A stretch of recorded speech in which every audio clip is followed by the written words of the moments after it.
말씀 봉독하겠습니다. 성경 말씀 마가복음 12장 1절에서 10절 말씀입니다.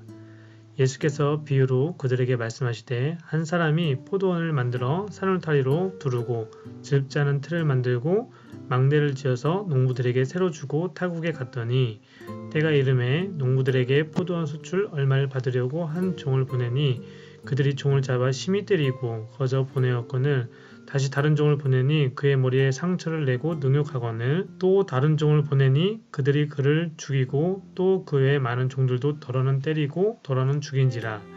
이제 한 사람이 남았으니 곧 그가 사랑하는 아들이라. 최후로 이를 보내며 이르되 내 아들은 존대하리라 하였더니 그 농부들이 서로 말하되 이는 상속자니 자 죽이자. 그러면 그 유산이 우리 것이 되리라 하고 이에 잡아 죽여 포도원 밖에 내던졌느니라. 포도원 주인이 어떻게 하겠느냐? 와서 그 농부들을 진멸하고 포도원을 다른 사람들에게 주리라. 너희가 성경에 건축자들이 버린 돌이 모퉁이의 머릿돌이 되었나니.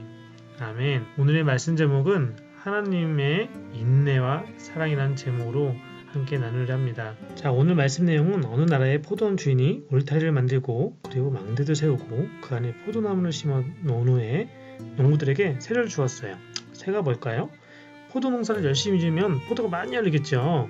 그리고 그 열매 맺은 포도 중 일부를 포도원 주인에게 나눠줘야 하는 거예요. 우리가 용돈을 받으면 11조를 하죠. 그 10분의 1, 그만큼의 포도 열매를 포도원 주인에게 줘야 하는데 이것이 오늘 말씀의 2절, 소출 얼마를 받으려고 하는 거예요. 그렇게 소출을 받으려고 포도원 주인은 한 종을 보냈어요. 어디로요? 포도원 농부들에게. 그런데 그 포도원 농부들이 한 종을 심하게 때려버리는 거예요. 심하게 때려버리고 그리고 포도원 주인은 어떻게 해요? 다른 종을 또 보냈어요. 근데 다른 종을 또 보냈는데 또 다른 종들도 머리에 상처를 내고 또 때려서 포도원 주인에게 다시 보내버린 거예요. 포도원 주인은 화가 날까 안 날까? 많이 나겠죠. 근데 또 포도원 주인이 또 농부들에게 이제 더 많은 종들을 보낸 거예요. 근데 이번에는 한 종을 또 죽이기까지 하고 다른 종들도 엄청 때려버린 거예요. 그러면은 포도원 주인이 어떻게 생각할까? 이번에 마지막으로 아들을 보내보자. 그러면 포도원 주인은 아들을 보내면 괜찮겠지 하고 생각을 한 거예요. 그렇게 해서 아들을 포도원 농부들에게 보냈어요. 근데 포도원 농부들은 또 어떻게 생각했어요? 이 포도원 주인의 아들은 상속자니까 이 아들을 죽이면 포도원은 모든 것이 우리께 되겠구나 라고 하면서 이 포도원 주인의 아들을 죽여버린 거예요. 너무 안타깝죠. 그러자 포도원 주인은 어떻게 했을까? 포도원 주인은 이렇게 했습니다. 포도원 주인은 모든 포도원에 있는 농부들을 진멸해버렸어요. 진멸이란 뜻은 모두 멸망시키거나 죽어 없어지는 것을 말하는 거예요. 그렇게 진멸하고 다른 사람들에게 포도원을 맡기게 됩니다. 오늘 말씀에 포도원 주인은 누굴 뜻할까요? 네, 바로 맞아요. 하나님이죠. 그럼 포도원 농부들은 많은 지도자들을 뜻합니다. 좀 더 확대해 보면 구원받지 못한 백성들을 뜻합니다. 그리고 아들은 누굴 뜻할까요? 예수님을 뜻하죠. 그리고 마지막에 나온 다른 사람들이 나오는데 이 다른 사람들은 바로 이방인들을 뜻합니다.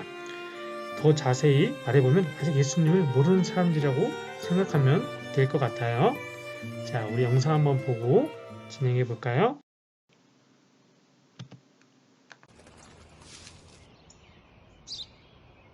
Τι είναι αυτό? Ένα σπουργίτι.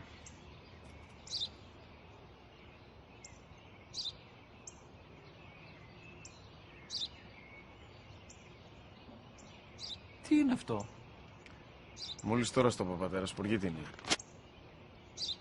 Τι είναι αυτό? Ένα σπουργίτι είναι, πατέρα. Ένα σπουργίτι. Σπουργίτι!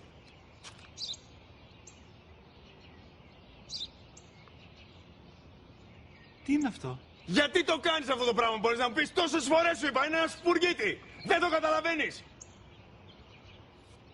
Πού πας?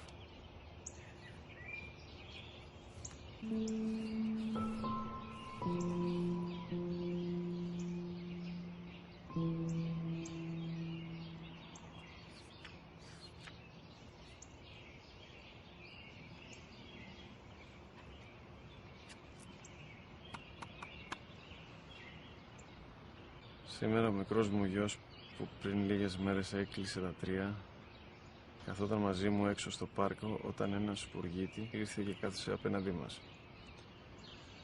Ο γιος μου με ρώτησε 21 φορές τι ήταν αυτό και του απάντησα και τις 21 φορές ότι ήταν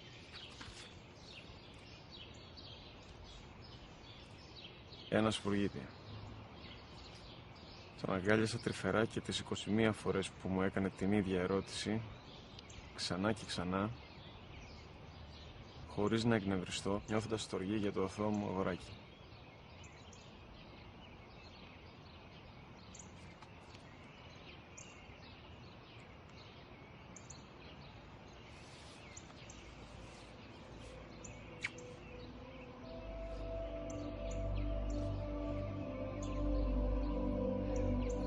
네, 오늘 말씀 제목이 인내와 사랑이죠. 하나님이 진멸을 한다고 하니까 무섭지만 그만큼 저와 여러분을 향한 사랑을 품고 계시다는 것입니다. 여러분을 위해서 매일매일 화가 나지만 진멸치 않고 인내로 여러분을 사랑해 주는 분 계시죠? 바로 누굴까? 여러분을 양육해 주시는 할머니, 할아버지, 엄마, 아빠가 계십니다. 이러한 분들도 이렇게 인내를 갖고 사랑해 주는데 하나님께서는 훨씬 더 큰 인내와 사랑을 갖고 계시겠죠. 자, 아까 본 영상처럼 여러분, 하나님이 여러분에게 주신 부모님을 보면서 감사와 사랑을 늘 느끼길 바래요. 마지막에 건축자의 버린 돌 되셨다는 말씀이 있는데 여러분 모퉁이 돌이라고 들어봤어요? 모퉁이 돌이라는 것을 잘 알아야 하는데 보도블럭이나 건물 모서리 그 부분을 모퉁이라고 합니다. 그 부분에 들어가는 돌을 모퉁이 돌이라고 합니다. 자, 사진과 같이 꺾여 있는 부분 있죠? 하얗게 모퉁이라고 하죠. 그래서 그 부분에 잘 박혀져 있는 부분을 모퉁이 돌이라고 합니다. 다음 사진 보면은 이제 이 부분이죠. 이 부분 코너 이런 코너 부분을 모퉁이라고 하죠. 모퉁이 이 부분에 이제 돌들이 잘 안착돼야 되는데 그 부분을 모퉁이 돌이라고 합니다. 이렇게 사진과 같이 이런 부분이 견고해야지 건물 자체가 튼튼합니다. 이것이 뜻하는 것은 예수님의 죽으심, 누가 죽었죠? 포도나들, 아들이 죽으심으로 기존에 있던 농부들, 유대인과 다른 사람들, 이방인들을 연결시켜주는 역할을 하신 분이 바로 예수님을 뜻하는 거예요. 여러분들도 예수님과 같이 모퉁이 돌이 되어서 끊임없이 인내와 사랑을 갖고 살아가는 우리 초등부 되길 바래요. 할렐루야.